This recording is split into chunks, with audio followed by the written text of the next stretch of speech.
A warm welcome to you, my dear children. Welcome back to Business and Accounting Studies. As you remember, as always, when I take the starting point, I take the previous session and the continuation of the lesson from the previous session. So, just to remind yourselves, in the previous session, we did the different types of business organizations which are existing in the world, and mainly we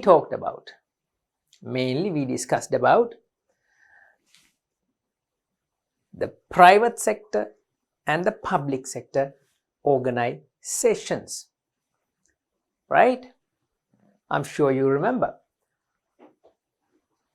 In the private sector, in the previous session and even the one before the previous session, like from 2 or 3 sessions back, you might remember, we took the business organizations in the private sector from sole proprietorship businesses, a type of business organization which has one owner, which is started and operated, controlled by one owner.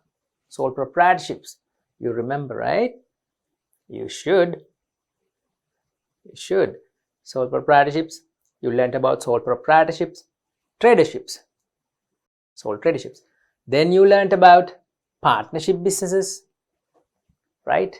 Partnerships. 2 to 20 owners. Then you learned about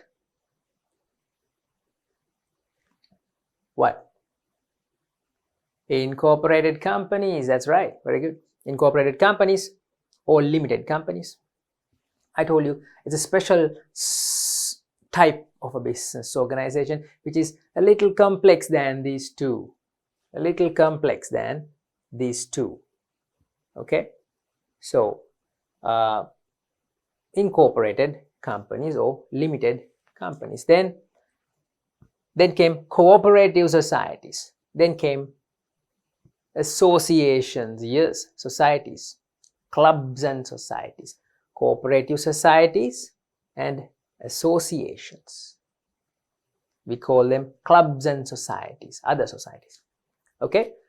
And I very clearly mentioned this point. What am I doing with this pen, right? I very clearly mentioned, children, that these 3 organizations are profit motive or profit centered, targeting profits. These 3, okay? Sole proprietorships, partnerships and limited companies, profit objective. And these 2 are non-profit objective businesses, cooperatives and clubs and societies or associations. Okay? Non-profit objective. I hope all the things, each and every business organization, the way we discussed, the way we explained the characteristics, the features, the advantages and the disadvantages, everything, I hope it's clear. My dear students, as I always say, in your paper, in your examination paper, these lessons, for these few basic lessons, the basic business knowledge, which is even in your textbook, which has been listed in the very first few units. These basic business knowledge, the very first lessons are always included in the examination questions, especially in the second paper, the structured paper, paper 2, in that paper, first question, the compulsory question, and the 3 business studies questions, part 1 in your paper. Always questions come from these lessons, especially from business organizations. So from these the very first lessons, I just want to make these things clear to you so you can pay attention and focus more on these parts of the syllabus. Right. Before coming to this slide, or before starting this session, I just want your answers. I just want your answers, or I'm going to check your memory, whether you remember these things. So I started the session by mentioning the types of business organizations that we discussed in the last session.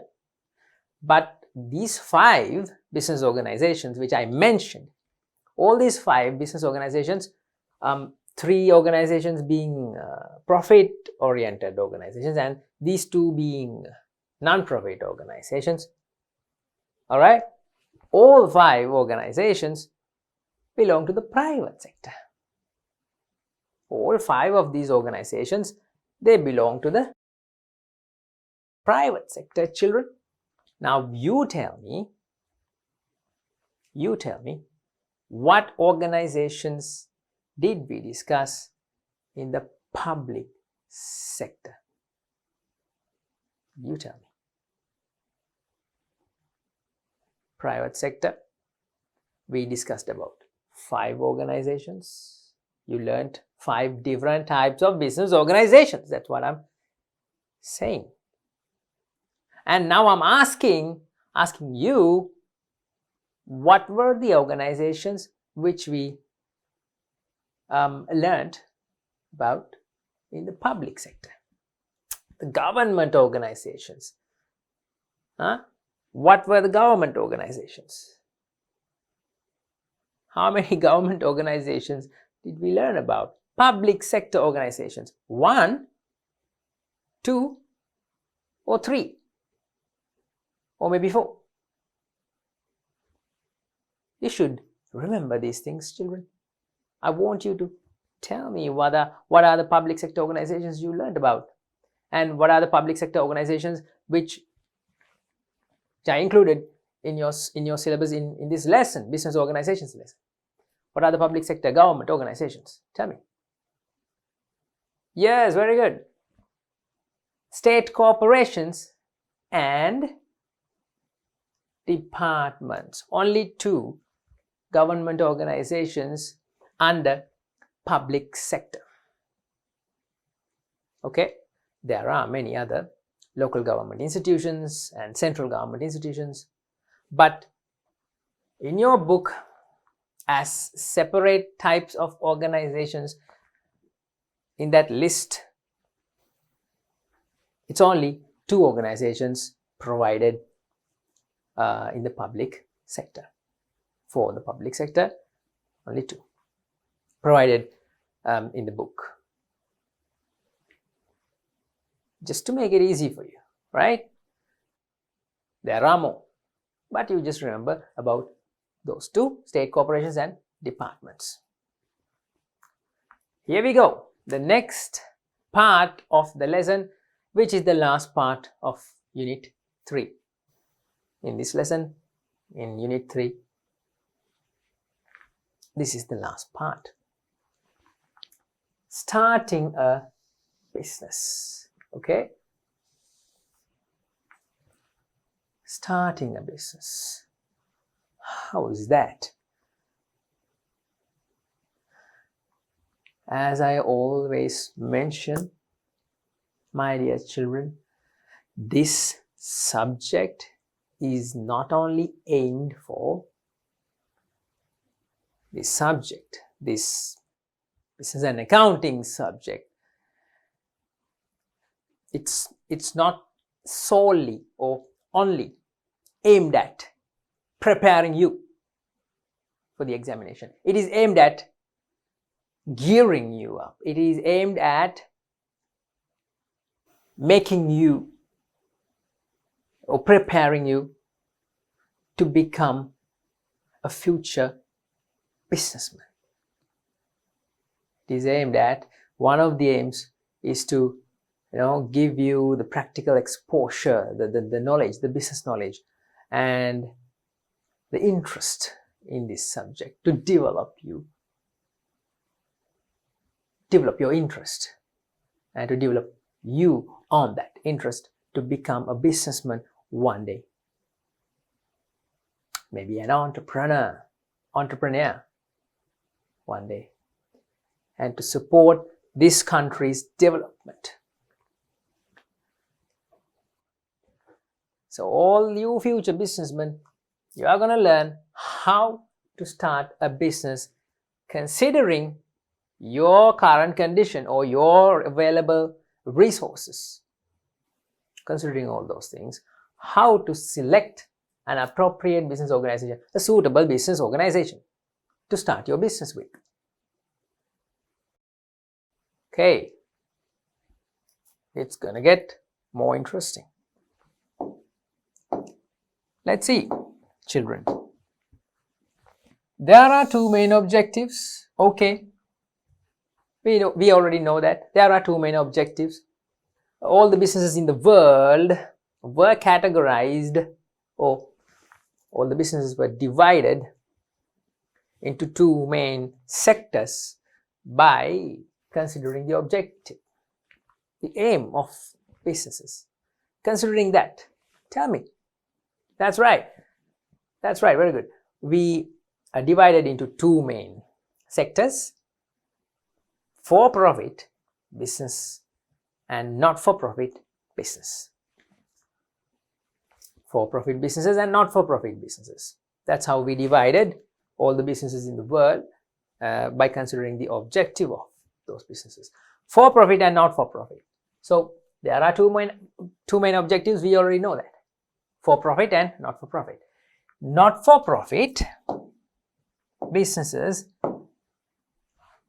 they have this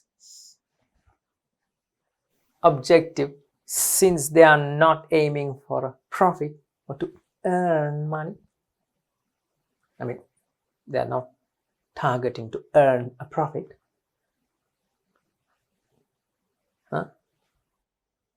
Therefore, they have this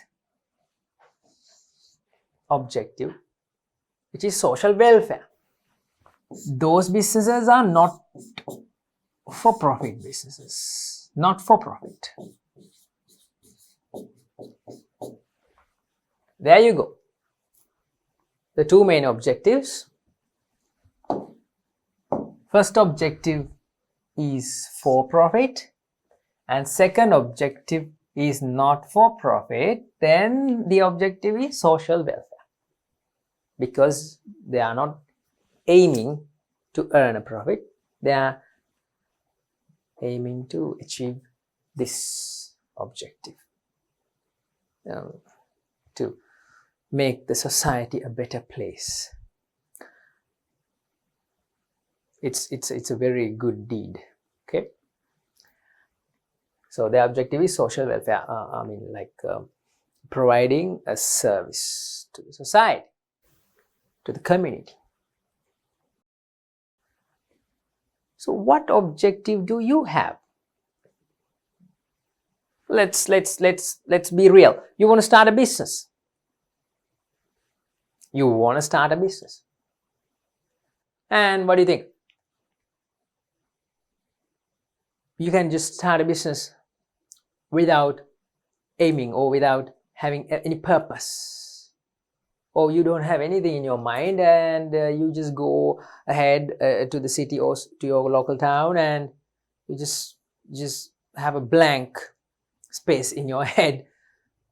You don't know what you're gonna do this business, and you say, I want to start a business.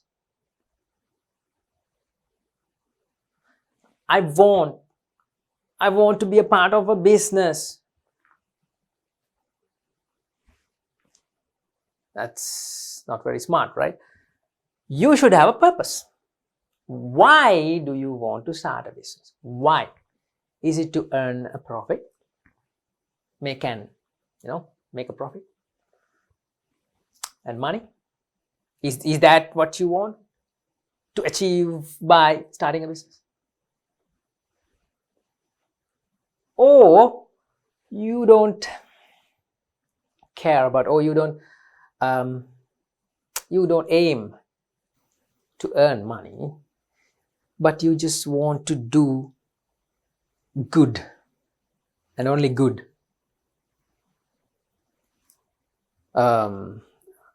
Provide a service to the needy, to the people who are in need, and to the areas of your society which needs help. You just want to do good to the society. Is that your purpose? All right, whatever. Either one, you start a business organization and fulfill your purpose, right? So, not with a blank mind, a business is not a purposeless venture. Business is not a purposeless venture. It should have a purpose. What is your purpose? If this is the purpose, all right. What business organizations suit you? What type of an organization suit you, matches you? If this is your purpose, if the profit, making a profit, if that is your purpose, which organizations suit you? Let's see. Right, children, I'll move this way so it's clear to you. Profit objective, children. Profit objective. Profit.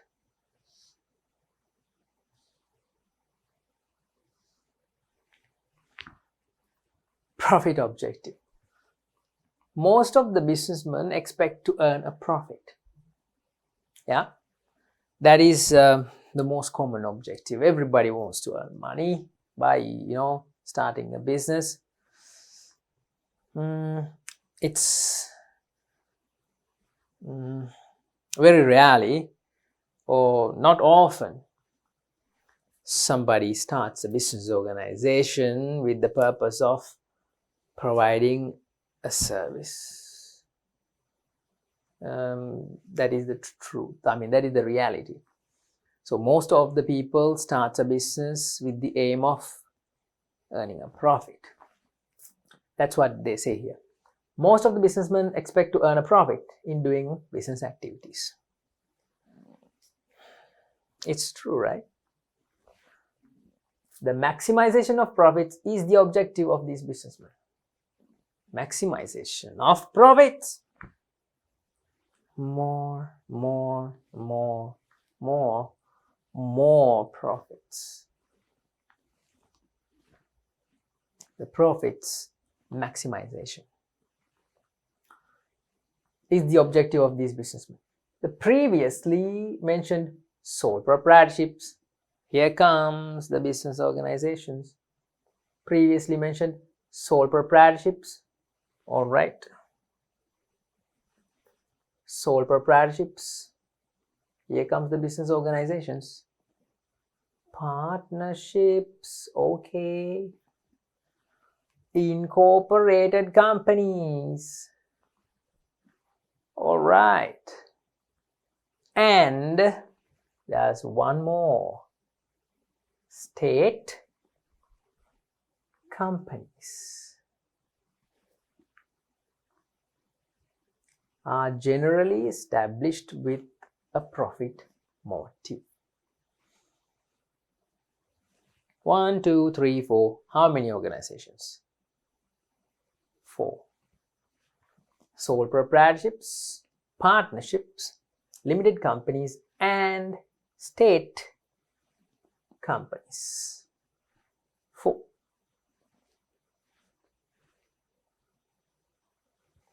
Keep that in mind. Children, I taught you 5 types of organizations in the private sector? You remember? Do you remember? Give me the answers now. Private sector, the 5 types of organizations, children. Here's sole proprietorships, sole traderships. Here's partnerships, incorporated companies or limited companies, cooperatives and associations. Okay, and I did this. It's not funny, I'm doing it with a purpose. I did this, right? I want to divide these 5 organizations as profit motive organizations. These 3 are profit motive and these 2 are non-profit motive. Non-profit organizations. They don't aim to earn a profit. Their aim is to achieve social well-being. That's what I did. Do you remember? Just a few minutes ago. So these 3 organizations in the private sector, which are profit motive organizations, they are here. Here you go. Sole proprietorships, 1. Partnerships, 2. Incorporated companies, 3. Now is it clear to you?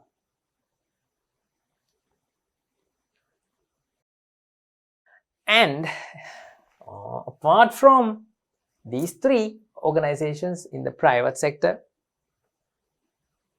there's one more, 4th one, that is state companies. State means government sector. Okay, there are companies even in the government sector, even in the public sector. Companies like private limited and public limited companies, you learnt about these things in the previous session. I very clearly explained these things to you. Yeah, I know that you know. I know that you remember private limited and public limited companies. Those type of companies even exist in the public sector. So those companies in the public sector, I mean government sector. Public sector is government sector. Even in the government sector, if those companies exist, those are profit motive organizations. State companies, those are called state companies. Right. All right. Profit earning objective. These organizations have the profit, earning profit is their objective. Good. So what type of an organization are you going to pick if your motive or objective is to earn a profit? You can start a sole proprietorship if you like to work alone, if you have enough capital, if you can borrow from your father, or if you have your own savings, no need to ask from anybody. Start a business on your own. Invest the capital if you have enough money, enough savings. If you don't have, get the support of your parents. You don't need like millions to start a business. No, you can just start a business even with few thousands of rupees. Few thousands, 5, 10,000, 15, 20,000. More than enough. But according to your nature of the business, it depends. Okay, according to your desire, what type of a business you are going to commence, it differs. The amount of money, the capital. But if you like to work alone, if you have enough capital to invest, if you do not enjoy, if you can't work with others, some people have that problem. Can't work with others. You are successful on your own. If that is the case, start a sole proprietorship. Yeah? But if you are a team player, if you are good with people and you want to collect more capital, raise more capital. And if you think more than you, your friend, your nephew, or your cousin, or your brother, or your sister, more than you, they are good at this business, join them and start a partnership business organization. A partnership organization. Yeah. Right. So you will have more capital because more partners are there to invest money, to put in the money. You will have more capital, more ideas, more contacts, more skills. You learned about these things when we took partnership businesses into discussion. Yes. So that in that case, you can start a partnership. And here comes the serious stuff. And if your business is more serious, more serious means you want to start in a large scale. You are already in business. You already have a partnership business. You have already started and the business is running well. Partners are you yourself with your 2 brothers and your sister. Partnered with your brothers and sisters. You yourself, you started. And your brothers and sister got together and formed a partnership. It's already running well. And you want to expand your business, to grow your business. Then you can convert into a private limited company. Invite more shareholders, more investors to invest money in your business venture. Remember we learned about future investors few sessions back, like 4 or 5 sessions back, children, when we were doing the second lesson. What is the second lesson in your syllabus? What? The second lesson? Yes, business environments. In that lesson, you learned that future investors, the investors also become stakeholders in a business. Investors are stakeholders and they are in the external environment. You remember, right? You can invite those type of investors to buy your shares of the company and expand your business. Go island wide, maybe go international. If that is the case, this is the most suitable organization. Every organization is aiming at, mainly priority is this, earning profit. Okay. And in the government sector, children, I don't think it's suitable to take you as an example because it's a government sector. The government, if they want to start a profitable organization, they can select a company, state company. All right. Profit motive.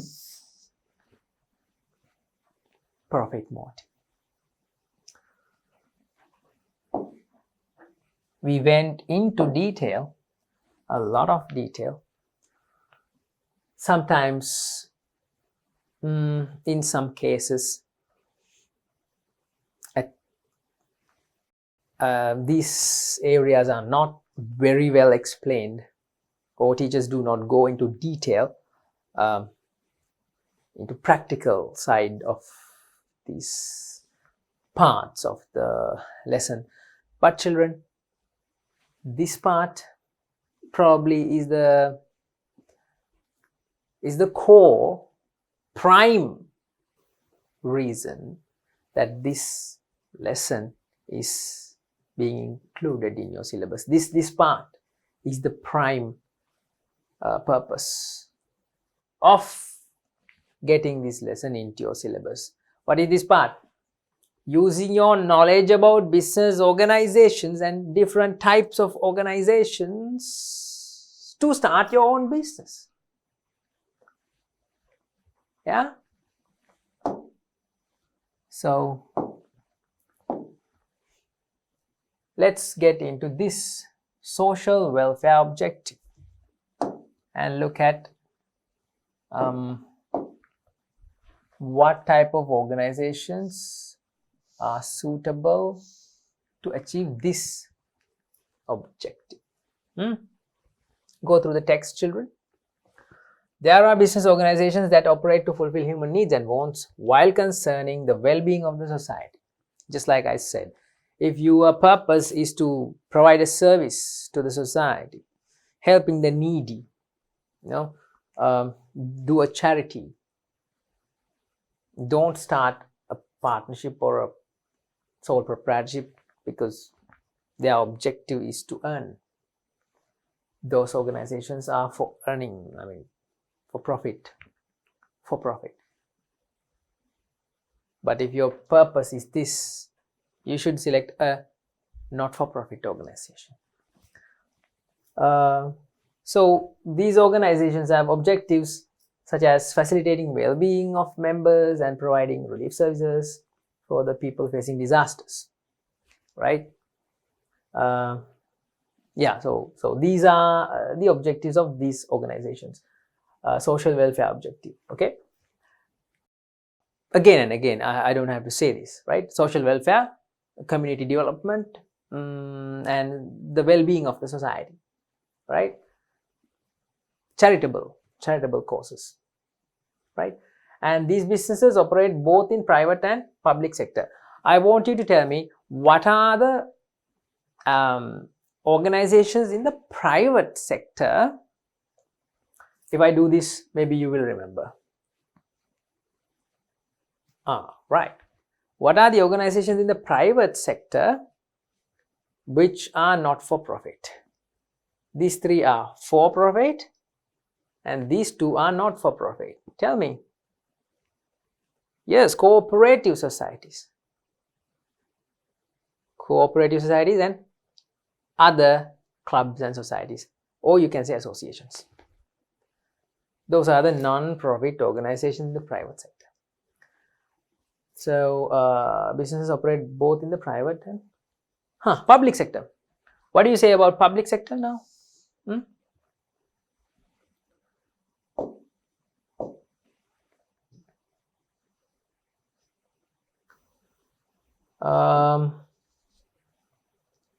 What do you say about public sector? Most of the public sector organizations are not for profit, like corporations, state corporations, and departments, and local government and central government organizations, institutions. Most of them are social, providing social services and essential services like education and health. We did these things, right, in the previous session. Okay then, if that is your purpose of starting your business, select or choose those organizations which we mentioned. All right. These are examples, okay? Farmers associations, sport clubs, cooperative societies, state departments, so on. Now we are going to select a business organization by considering the size. How many things do you have to consider when starting a business? A lot of things, children. A lot of things. I have seen businesses started without considering any of these elements. Not even studying the market, the needs and wants of the society, not even considering any of these, but businesses started just to provide what he or she wants. Most of the time, these businesses fail. They fail because of this reason. Not having a proper idea or a purpose or a plan or an understanding about business organizations and many other factors. So now we will consider the scale. All right. Based on the scale, we will look at what business organizations are suited to you. All right. Which ones are suitable for you? Let's see. Let's find out these things. Based on scale. Based on scale. Yeah. What type of a organization is good for you? First of all, let's find out what they say. It is required to consider the scale of a business when selecting a type of business organization. It is required. It is better to consider the scale of a business when selecting a type of organization. Okay, in what scale are you planning to start your business and carry out? Is it in a small scale or is it in a larger scale? A larger scale. You have to consider that before selecting a business organization, type of an organization. Whether to start it as a sole proprietorship or a partnership or a company, public limited company or a private limited. You have to consider the scale, the size of your business. Okay. Determining the scale of a business depends on several factors. The financial strength, skills and experiences, and various relationships of the owner are some of the major factors. Financial strength. How much of money can you invest? The capital available. Skills and experiences. Skills and experiences of owners, of you and maybe your partners. Skills and experiences. And various relationships of the owner. Do you have good contacts? Do you have a network in your local society? Maybe you are in Anuradhapura, maybe you are in Kurunegala, maybe you are in Ratnapura, maybe you are in Galle, maybe you are in Jaffna. It doesn't matter. In your local community, do you have a good network? Good contacts? Can you spread your business? Then start it in a large scale. And if you have the required capital, of course, yeah, you can start it in a large scale. So that's what they have mentioned here. Skills and experiences, various relationships of the owner are the major factors. In addition, the quantity of goods and services produced by the business, market share of the respective product will also be considered when deciding the scale of the business. Many things, children. Let's take one by one. Very quickly, Alright, determining the scale of a business depends on several factors. The financial strength means the capital available.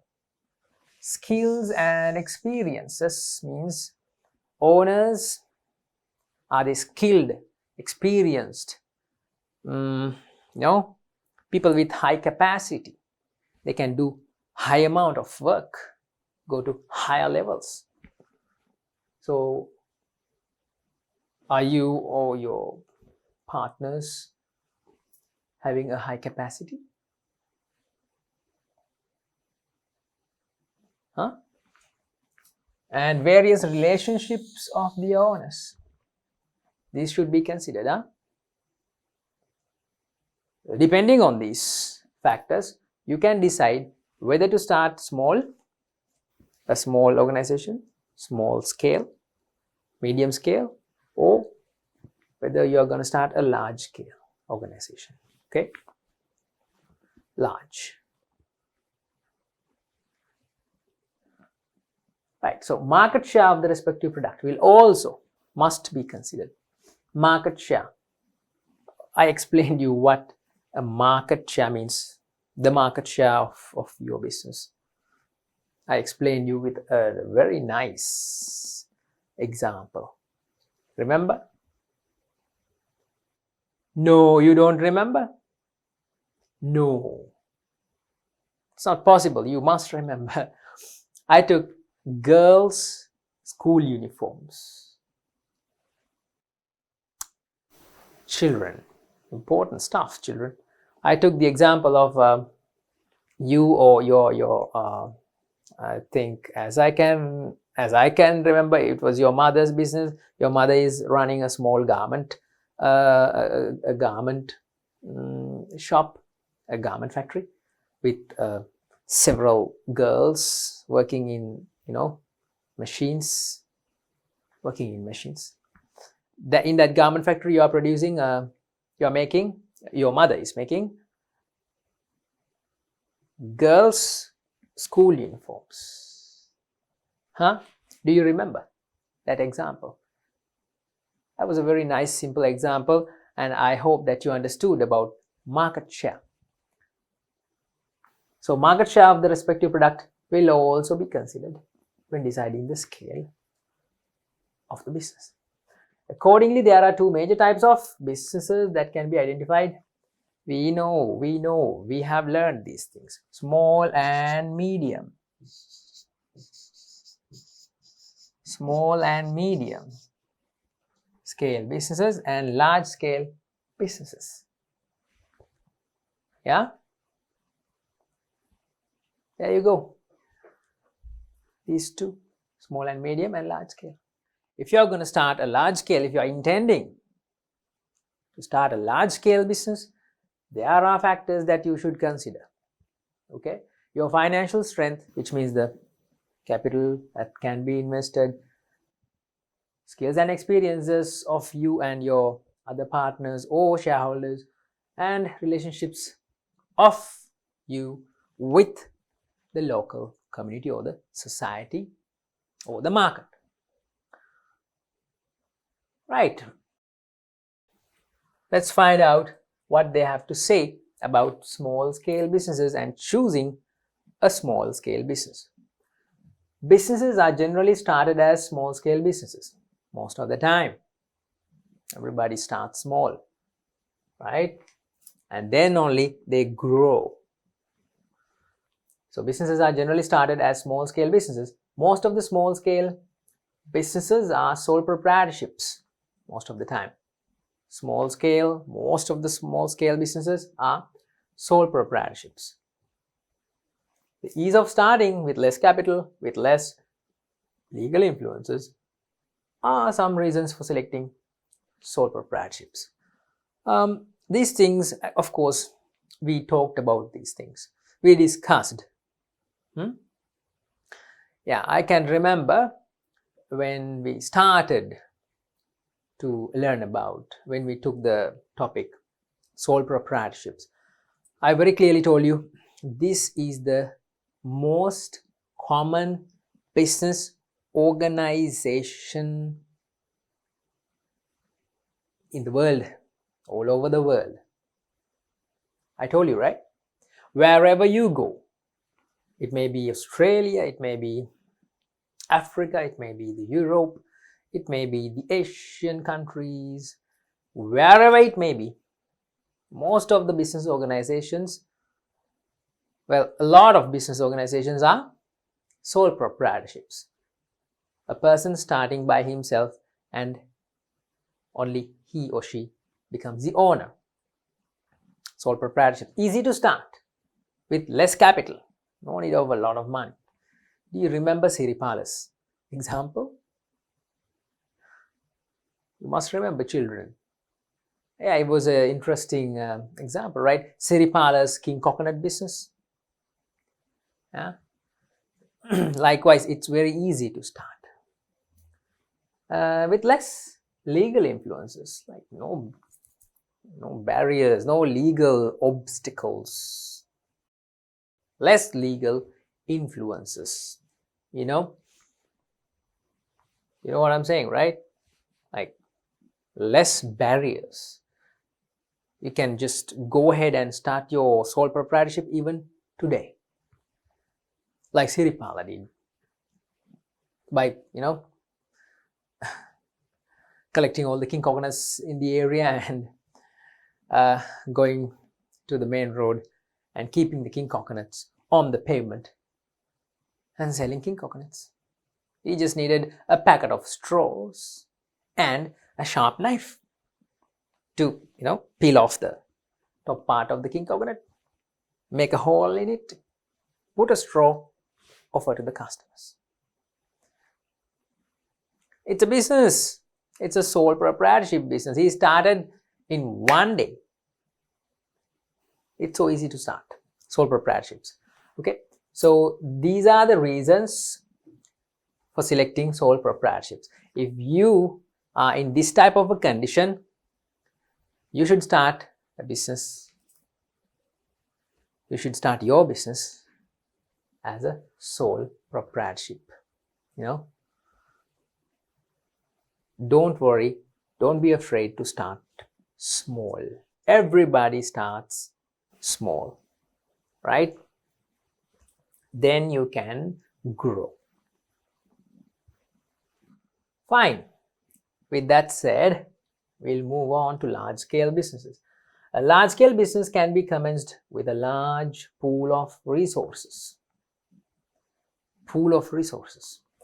Owned by the businessman, experiences obtained by working in other businesses, network of relationships that stimulate business, and with the infrastructure, facilities, other incentives provided by the government. A lot of things to consider if you want to start a large scale business, right? Things like large pool of resources, mainly the capital.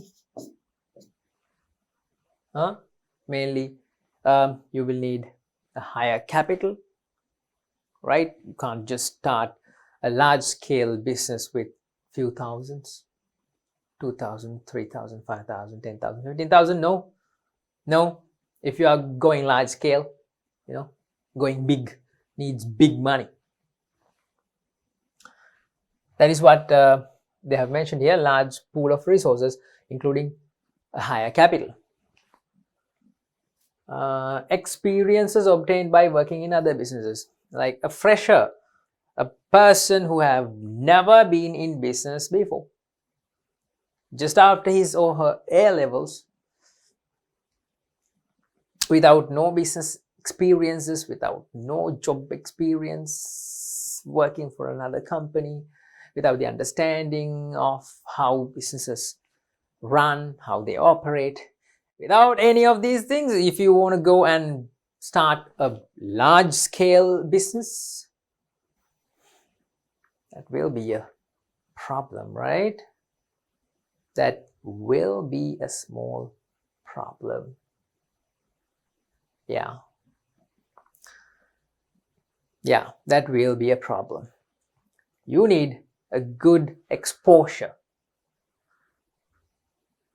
Okay, a broader view of things, experience, business experience, prior business experience, at least being an employee of another company, maybe as a manager of another company, if you have a managerial experience, working for another company for many years. With that type of an exposure and experience, knowledge and understanding, you might be the suitable person to go to a large scale or to start a large scale business. A fresher, like just fresh after school or without any prior experience, business knowledge and understanding, it's a bit difficult to start a large scale business. So if you have all those things which I mentioned previously, with a network of relationships in the field, then with a good infrastructure facility, you can start a large scale business, or you can grow your business and transform it to a large scale business. From a small scale, you can grow the business from a, let's say, sole proprietorship, the simplest business organization, most common. From a sole proprietorship, from a small scale business, you can ask or you can invite your friends or your brothers or sisters to join you and form a partnership. So from a small scale sole proprietorship, you can convert the business to a partnership and collect more capital from the partners, expand the business. From a partnership business, you can again take it to a higher level and form a private limited company. Then you can go island-wide or expand your business, internationally. Go into large scale, go big. So what is your condition? Can you start a large scale business? You decide. These are the most important things. All right. Experiences obtained by working in other businesses, network of relationships, infrastructure, facilities, and other incentives provided by the government. Do you have these necessities, children?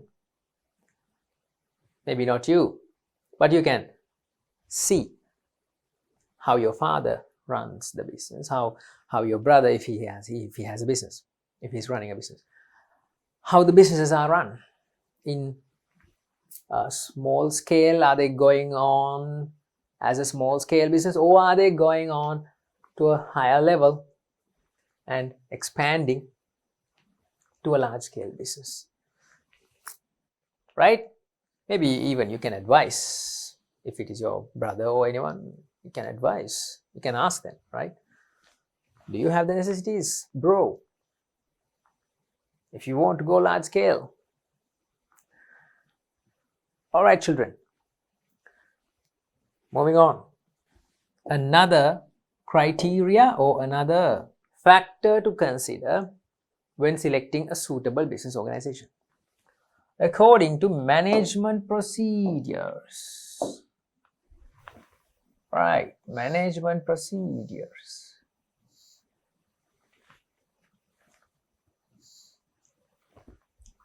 According to management procedures. You see the picture, right? Who do you think the manager in this scene?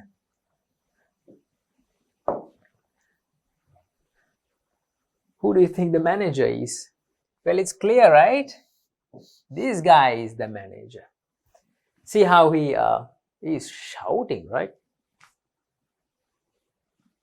Well, you don't have to shout like that being a manager, but you have to lead your staff and control their functions and operations, and always overlook how the business is run, the main functions of a manager, right? You have the authority to do that if you are a manager, right? Let's see. Management is the process of planning, organizing, leading, and controlling the resources of a business in order to achieve the objectives of a business. This is the definition, children. Definition. Yeah. It is the process of planning, organizing, leading and controlling the resources, money and other resources in order to achieve the objectives of the business. Okay. Now, I'm not going to go into detail like to explain this thing, because you are going to get another lesson, a separate lesson called management. In that lesson, you will be discussing these things. You will be learning. Just remember, planning, organizing, leading and controlling the managerial functions, management functions, planning, organizing, leading and controlling. So that is about management. A sole proprietorship will be managed by its owner. I always say that, Most of the time, the owner himself becomes the manager of a sole proprietorship. He only looks after things and, controls the staff and manages the business. Everything, all the functions. He's overlooking everything. He's overlooking the business and the way a business is operated. Most of the time, most of the businesses, sole proprietorships, children, managed by the owner. Owner himself becomes the manager. Okay. So, if you have the ability, managerial skills, and if you want to start small, start a sole proprietorship. But if you are not a good manager, children, you have to ensure provide the responsibilities to somebody else. Okay, allocate your managerial role to somebody else. If you are not a good manager, he can take all the decisions of the business independently in a sole proprietorship. In addition, he will be the owner, leader, as well as the manager of the business. As the owner, he has the freedom to take decisions regarding the resources of a business. All right, this should be a freedom to take decisions regarding, should be resources, Here, resources of the business. Right, tell me children, if you got together with me in my previous sessions, when we discussed about, when we did lesson number 2, unit 2, business environments, we discussed about the role of a manager. Okay, and his main objectives, manager's main objectives are ensuring that the business is operated or run smoothly and achieving the objectives of the business. That is the objective of the manager. Achieving the objectives of the business is the objective of the manager. All right. If you are an owner of a sole proprietorship, or maybe your father, whoever that you know, you should see whether the business is managed by him, the owner himself. Or if he is not a good manager, he can recruit or employ a good manager as a employee and put him to do the managing job. Okay, right. So, but if you start small as a small scale sole proprietorship, most of the time owner himself, you yourself have to take care of the managing of the business. There you go. So on and so forth. So as the owner, he has the freedom to take decisions regarding the resources of the business. As the owner, the sole proprietor or the sole trader. If a business is expected to be managed by a group of individuals, likewise, like I told you, a partnership or incorporated company would be appropriate. Like I told you, if you are not a good manager, hire somebody, employ someone, a good, skilled, experienced manager, pay him a salary and let him do the manager's job. Fair enough. But you have to be a partnership, at least a partnership or incorporated company to do that. I'm not saying, children, that sole proprietors cannot hire managers. They can. But I'm talking about the most common scenario in the reality, in our society. Most commonly, sole proprietors do the managing by themselves. Means the manager is the owner. Is that clear? But if you want to hire a manager or a group of individuals as separate managers, like marketing manager, HR manager, finance manager, operations manager, field managers, hire a group of individuals as managers, most probably a limited company can do that. So it would be appropriate to start a limited company. Here, decisions can be taken with the consent of partners or the directors of the board. Okay, with the consent means with the approval of the partners, owners. The managers can run the business. That's fine then. Moving on. Children, we were talking about management procedures and how a business should be chosen or selected. Looking at the management procedures. The last part of the lesson, registration of a business. That is the most common situation, most common and most simple business organization that we have in our practical day-to-day life. We'll look at how the registration can be done for a sole proprietorship business. Okay, registering a sole tradership. Let's read out the text, children.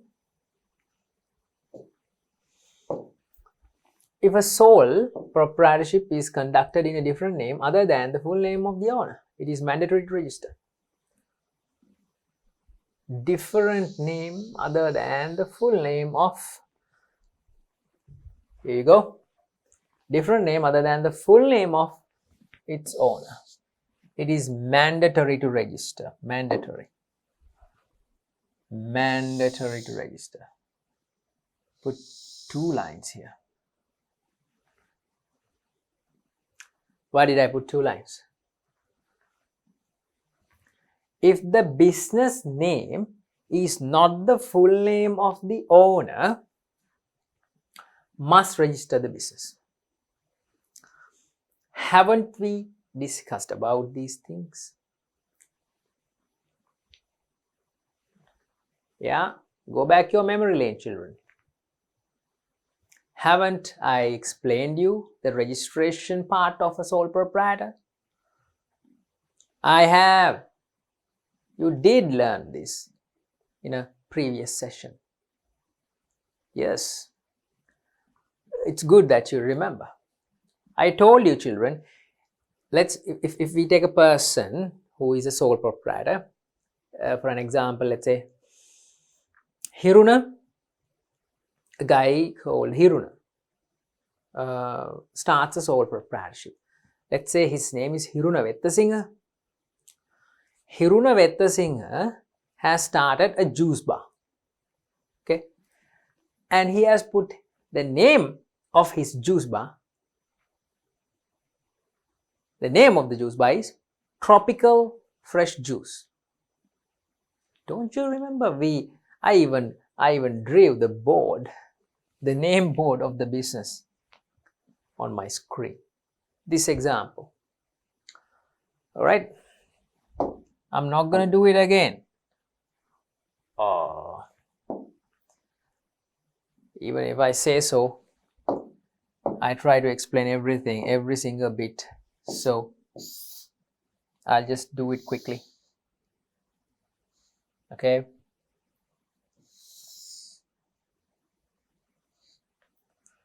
This business is, let's say, the business name is, it's a juice bar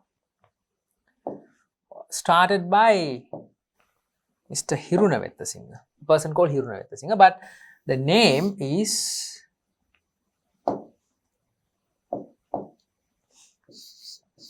Tropical Fresh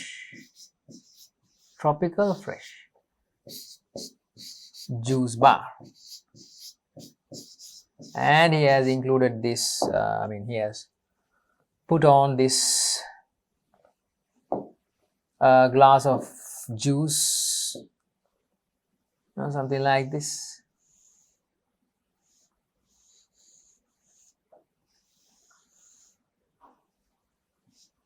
Yeah,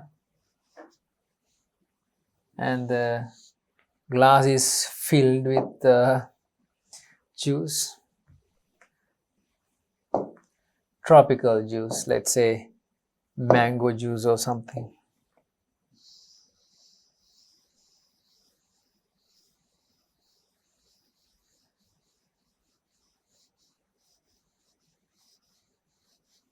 I don't know whether you can see this, but it's a glass full of juice. Okay, but the business name is Tropical Fresh Juice Bar. Owner is one called Hiruna Vettasinghe.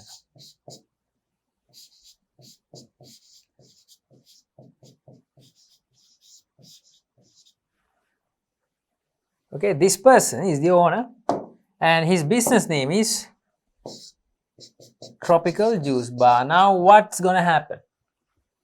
What's going to happen, children? Tell me what's going to happen.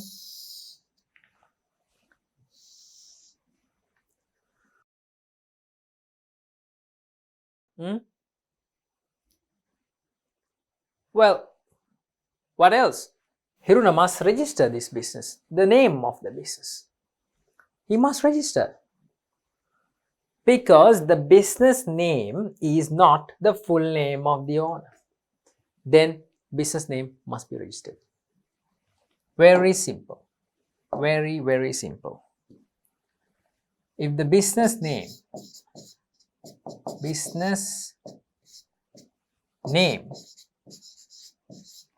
is not the full name of the owner,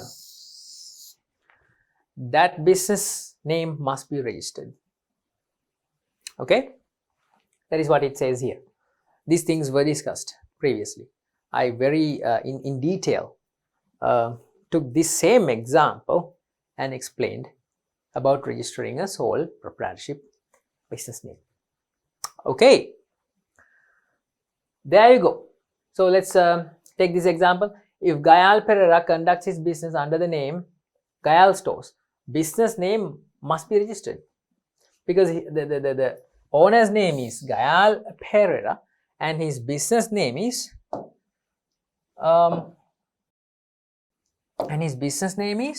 Gayal Stores. You get it? Owner's full name is Gayal Pereira, but the business name is Gayal Stores. If he puts the business name as Gayal Pereira Stores, then no need to register. That is the provision of the law, Business Names Ordinance. There is a legal provision, an ordinance called Business Names Ordinance, which affects registration of a sole tradership. Okay, remember that too. The legal provision. All right, legal provision is legal provision is provided by the Business Names Ordinance.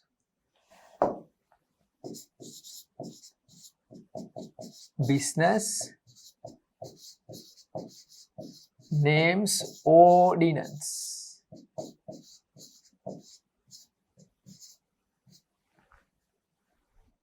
All right, this is important, children. This is important. Can you see that?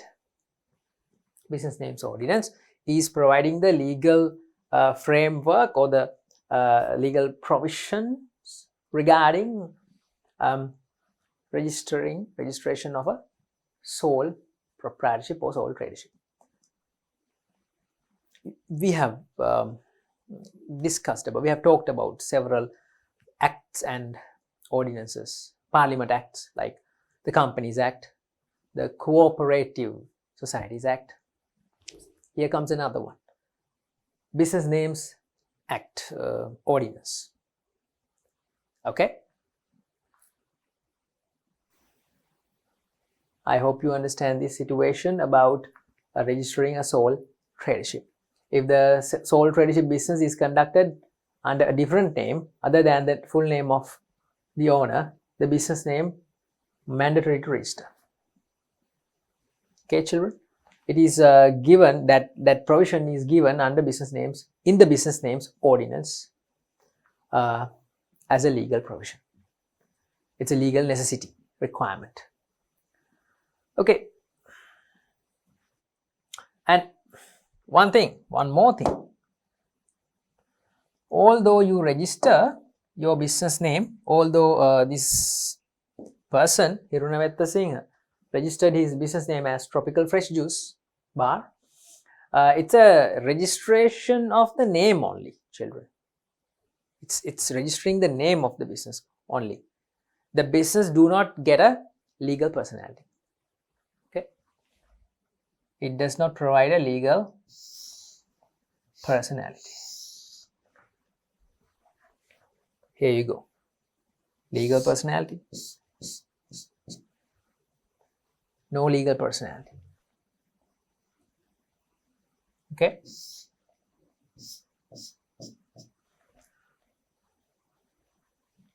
You already know that sole proprietorships, they do not get a legal personality, although they are registered.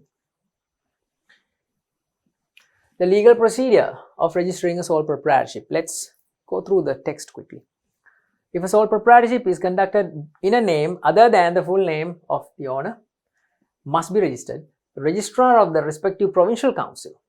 You have to go, if you are planning to start a sole proprietorship with a different name other than your own name, then you must register your business, sole proprietorship business, the name of the business. The registrar of the respective provincial council. You should go to the provincial council, children. Do you know where your provincial council is? Your provincial council, where it is? Maybe you don't know. Ask somebody. You have to go to the provincial council and the authorized officer to register business names. You have to go to that authorized officer. The registrar is the authorized officer.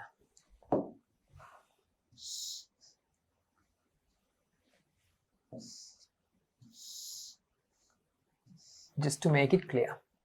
Okay, registrar of the respective provincial council is the authorized officer. Then application form required to register can be collected from the divisional secretariat office.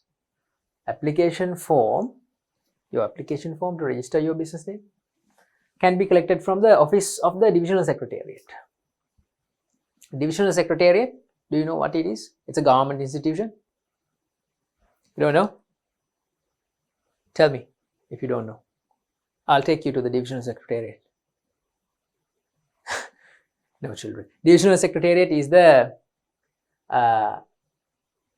it is a local government institution. In Sinhala, in our language, we call it the District Lekam Karyalaya. Okay, divisional secretariat. You have to go to that government institution and get the application form. The registration fee, there is a fee, you can't do it for free. It's decided by the respective provincial council within the authority given to them. And submit your application, the filled application, and to register the business name of your business within 14 days after you start your business. Within 14 days, 2 weeks, you have 2 weeks only to submit the duly filled application form to register your business. 2 weeks. Okay, if you want to start your business, you can start, but within 2 weeks, you have to register in order to put up a board for your business. Like this, if you want to put up a board, a name board. Okay, within 14 days, you have to register your name of the business. Okay, this is the procedure. The steps to register your sole proprietorship. Okay, obtain the application form from the divisional secretariat office. Go to the divisional secretariat, dress well, and go to the divisional secretariat office. Right? You should look good. You're going to start a business. 2 documents are required to submit for this purpose. In order to submit your application, these documents are needed. Application form to register the business name, that is the application form that you obtain from the divisional secretariat. Okay, application form. Second, you need the report from your local Grama Niladhari regarding the registration of the business name. You have to go to your Grama Niladhari, GS, Grama Sevaka, people normally call them Grama Sevaka, Mahatya. You have to go to him, your local Grama Niladhari, and obtain a report from him regarding registering your business. You have to provide the details, information of your business, such as what are you going to start as your business? Are you going to start a juice bar, or are you going to start a timber mill? For those, you need separate special license. Are you going to start a retail shop? Are you going to start a grocery shop? Various businesses you can start. Are you going to buy and sell like a stationery shop near a school? There are various businesses you can start. Or are you going to sell masks and sanitizers? Good opportunity you have these days, right? So you have to provide information to the Grama Niladhari, such as those information which I mentioned, and get his report for the registration of the business. With these two, you can hand over the certified report of Grama Niladhari and the application form to the divisional secretary. And your business name, that certificate will be provided to you. It's called the Business Registration Certificate. Okay, I'll write it here. Business Registration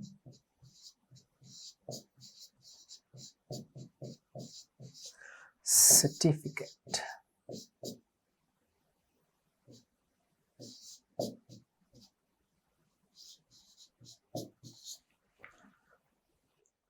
Some people call it the BRC, Business Registration Certificate. Yeah.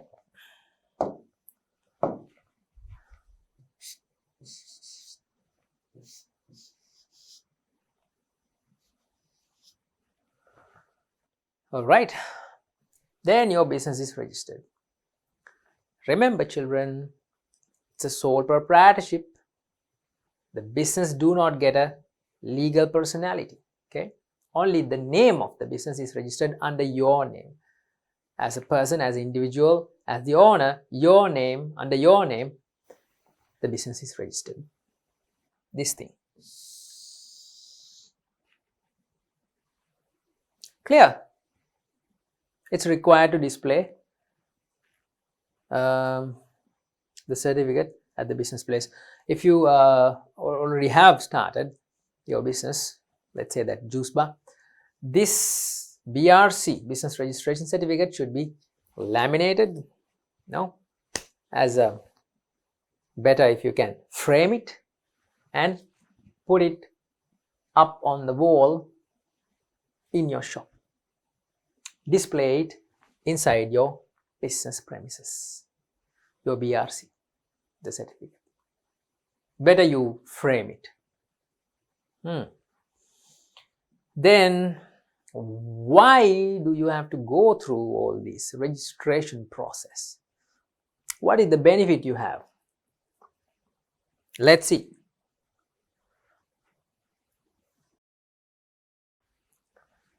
Finally, children, we talk about advantages of registering a business name. Advantages. Let's see. I'll move to this side for better viewing. Provides an identity and recognition. You know what? If your business is registered as Tropical Fresh Juice Bar, that same name will not be given to anybody else. It's good. It's good for your recognition, the recognition of your business, right? So it provides an identity and recognition. It's an advantage. It can be separately identified, see? All right. Second, provides an ownership of the business. Your ownership is confirmed. Let's see an example. Let's look at one example. That business, Tropical Fresh Juice Bar. The business was started by Hiruna Vettasinghe. This is the owner. Okay, and he registered the business name as Tropical Fresh Juice Bar under his name. Hiruna Vettasinghe is the owner. After some time, when the business is running well, even his BRC, business registration certificate, is displayed inside the juice bar. It's hanging on a wall. Okay, after some time, a person, like out of nowhere, somebody unknown, it goes to the juice bar and talks to Hiruna, and he says, you're the owner of this business. Hey, look, this place is mine. I wanted to start a juice bar here in this place, and you came and you built this business. Right? You have to get out of this place.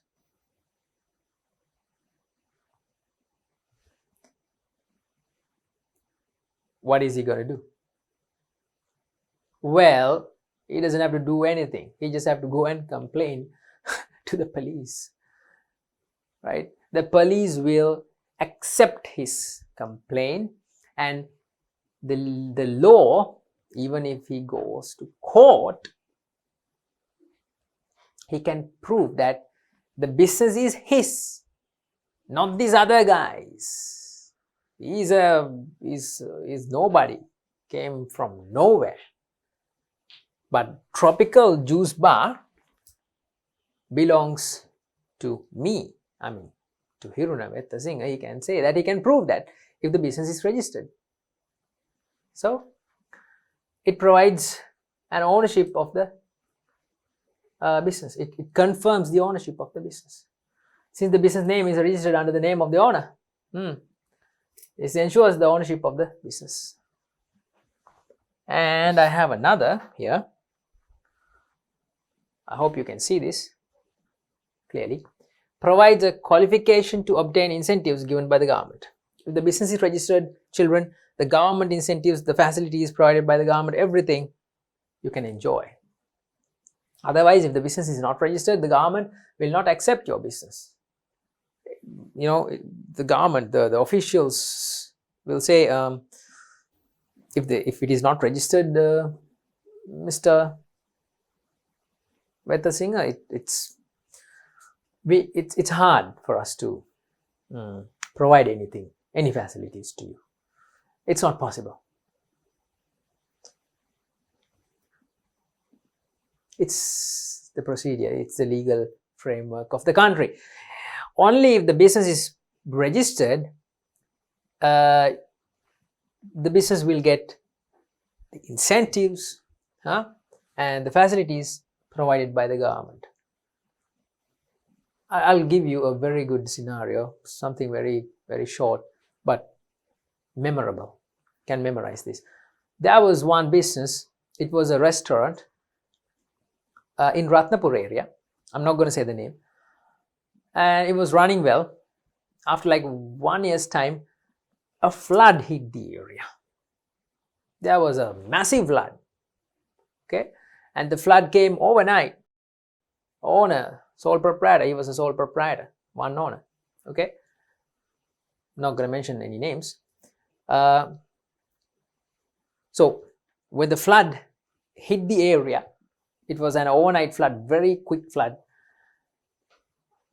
The owner with his employees, he couldn't come and, remove all his furniture, the tables, the chairs, the kitchen equipments, the burners, the cookers. Nothing was removed or, taken to a safer place. Everything went underwater. The flood destroyed the place.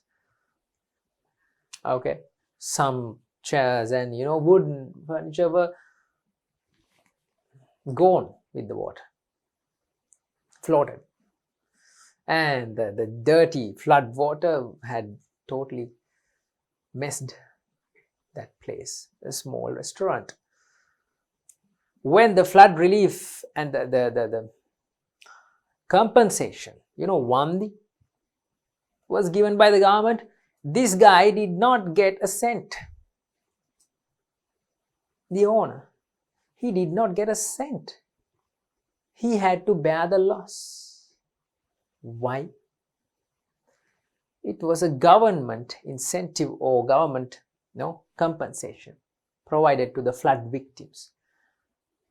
And the owner, he couldn't prove that he had a business in this place because the business was not registered. He could not prove that he owned a business. That was the end of the story. The business never continued. If he had registered the business, children, he could have enjoyed the compensation or the Wandi provided by the government. Quick example, but it's easy to memorize these things, right? Then, finally, easy to obtain loans. You want to get a loan from a bank? Do you want to expand your business or to carry out your business and you need more capital? For that, you're planning to get a loan, you better register your business, otherwise you don't get a loan. A business loan will be given by the bank to you only if your business is registered. Okay, something like that. The final advantage, since there is a higher trust on businesses that have been registered, lenders or banks supply loans to such businesses. Advantages or benefits of registering your business name as a sole proprietor. So with that, children, we have come to the end of Unit 3. third lesson, business organizations. Well, we had a good time. You had a good time with me, didn't you? I hope so. And we are done with this lesson. That is the third unit. Lesson number 3, business organizations. We are going to start the next lesson in the next time. That is unit 4, lesson number 4. Introduction to accounting. There, children, you're gonna learn about accounting and the basic fundamental stuff of accounting with the next lesson. I hope to see you with the accounting lesson, with the introduction to accounting. Thank you for being with me. Good luck. See you soon.